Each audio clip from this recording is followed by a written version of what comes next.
Ladies and gentlemen, how's it going? It's Cairo back with another video. This is a look into what you can possibly do to increase your DPS using just Revolution. First off, a disclaimer. Manual combat far supersedes Revolution. If you want to get the most DPS, put in the time to learn full manual. However, that does take patience and a lot of effort. So how do we make Revolution work for us? Before I get into that, I believe everyone in RuneScape can and should learn full manual, but Revolution combat allows you to focus less on DPS and more on mechanics in many boss fights. Revolution is great for learning any piece of PvM content. If deployed correctly, you can even get good kill times to warrant its use, and increase GP per hour at several bosses. Manual takes long to learn, and while that shouldn't be an obstacle to put in the time and effort to learn it, some folks just can't play 2 to 4 hours a day and enjoy more casual PvM encounters. And this is why I'm creating this video. Allow Revolution to take care of most abilities, but not every single one. Ultimates such as Death Swiftness, Sunshine, and Berserk are best activated manually. There are times in boss encounters where Revolution can activate these abilities at unacceptable times. The last thing you'd want is to be fighting a boss that is close to dying or phasing, and Revolution activates these ultimates. Since Revolution takes care of firing your abilities, utilize your Keybinds to help you deal with boss mechanics. Keybinds are helpful for prayers, defensives, switches, food and potions, useful spells and/or items. Use every Keybind you have available to you. As you progress through different PvM encounters, you'll get more accustomed to these Keybinds while Revolution takes care of the rest. Switching anything equipped does not affect the global cooldown, so get those switches in check. Switches such as Planet Feet or Ring of Vigor can greatly increase your DPS while not requiring much effort. Using the gear setup you see here, I was able to achieve 200k damage per minute inside of a Death Swiftness using just Revolution.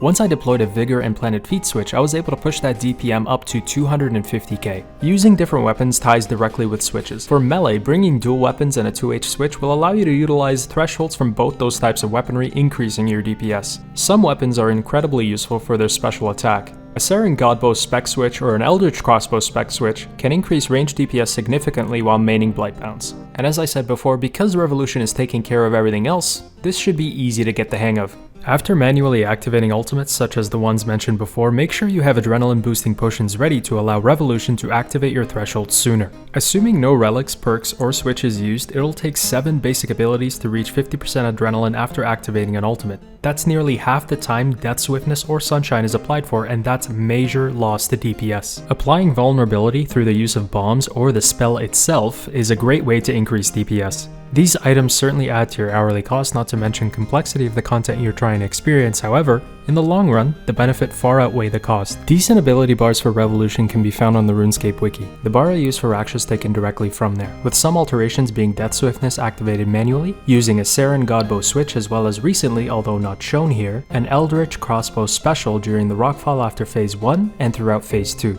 Different bosses, however, require different ability bar setups, the most optimal of which can be found on the PvM Encyclopedia Discord server. Do not be afraid to try different abilities on a bar. Sometimes good DPS is not just based on calculations, but based on what your personal playstyle is. Find the bar that works best for you and give it a go. One of the major drawbacks to Revolution in comparison to manual is what I like to call run and gun. You can fire abilities as you move because once again everything is done manually. To get a similar experience to full manual, you can keybind some abilities in certain situations you know you can use while moving. This can lessen the DPS loss when you are required to change locations around a boss. This, however, will only scratch the surface and is nowhere near as good as full manual, but it's something rather than nothing. A good example is firing basic abilities during Raksha's Rockfall, or putting Fleeting Boots to good use with the rapid fire ability as you can freely move. It is important to note that auto retaliate should be off in almost every single bossing encounter. If left on, it can be a hindrance at times and can cause death in some extreme cases. Don't have auto retaliate on at a Raxor. It's not a good idea. Clicking off your target when necessary will require you to re-click your target or activate an ability to resume combat. However, if you click off your target and move 15 plus spaces, you will no longer be able to activate an ability to attack your target. To re-engage your target, you have to click that target again. Even though you'll be using Revolution, get a good understanding of your ability rotation within different phases of a fight. This will help you get your switches ready for when they are needed and not waste time in DPS. For example, in Phase 1 of Raksha, I start my Revolution rotation by activating a Death Swiftness, switching to a Ring of Death, and drinking an Adrenaline Potion. By the time my rapid fire is done, I know Raksha is going to be doing a tail swipe. I move 2 steps backwards to deal with that mechanic and pop a Saren Godbow spec right after my next ability, which I know would be a Needle Strike. If you have the GP to spare, upgrade your abilities with the many codices the game has to offer. The greater ability codices including Ricochet, Dazing Shot, Flurry, and Fury may be expensive or time consuming to acquire, but they are well worth it. Corruption Blast and Shot are some great abilities you want to unlock as soon as you can as well. These abilities are great for increasing your damage using Revolution. Other abilities that you want to work towards in the future once you get more hands-on are Greater Barge, Ingenuity of the Humans, Limitless, and the Slayer abilities. Take advantage of helpful perks and relics when you are PvMing. Although the best in slot perks may not be utilized perfectly using Revolution, they still increase your DPS significantly in comparison to basic perks. Regardless of what you can afford, cheap perks are still incredibly good over non-perked gear. You will see an increase of about 10% to DPS just having Precise 6 and Equilibrium 4 on your weapons, and they only cost roughly 6 mil to make. If that's not a bargain, I'm not too sure what is. PvM relics are useful for Revolution. Don't let anyone tell you different. To achieve 100% adrenaline, you will need to fire 13 basic abilities, assuming you're starting from 0% and no perks or relics. When you pair Fury of the Small with the Impatient perk, on average you will achieve 100% adrenaline within 10 abilities if you start from 0. Those 3 extra abilities will add an extra 9 game ticks or 5.4 seconds, and as the saying goes, time is money. Other useful relics like Heightened Senses can help you reach the adrenaline required to fire thresholds sooner, like the Ring of Vigor after activating an ultimate. Berserker's Fury is great for increased damage at lower health intervals, and the Death Ward relic can help you maintain those low life point intervals without using much supplies, in turn allowing you to benefit more from Berserker's Fury. This goes without saying, the better your gear, the better your DPS.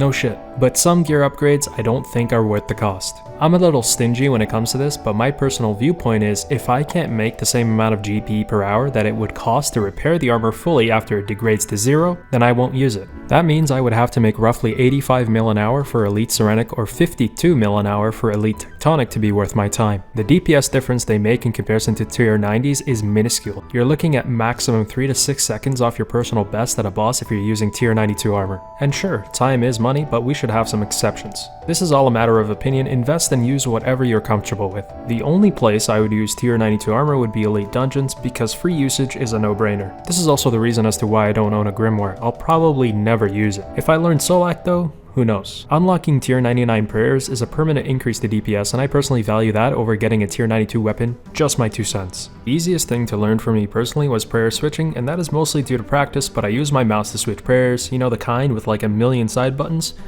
Yeah, those are very helpful. Investing in a mouse with extra side buttons can make key binding abilities, items, or prayers more convenient, which can provide ease when learning a new piece of PvM content. It still takes practice regardless of what you have at your arsenal. I thought I was going to be able to do 500% Talos with Revo overnight with my new mouse, but obviously that was not the case. When picking out a keyboard or mouse, specifically for RuneScape, it's important to note that any peripheral that has RGB capability will provide a 10% increase to DPS. Why you always lying?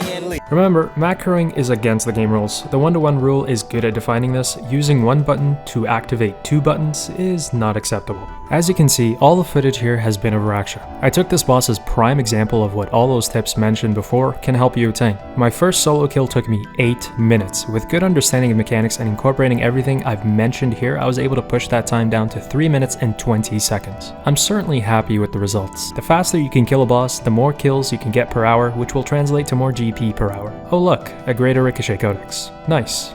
I hope you guys enjoyed watching this video on how to increase DPS using Revolution. It took quite some time to make, but the process was enjoyable. Let me know what you think in the comments below. Like, subscribe, do all that good stuff, and I'll see you next time. Take care.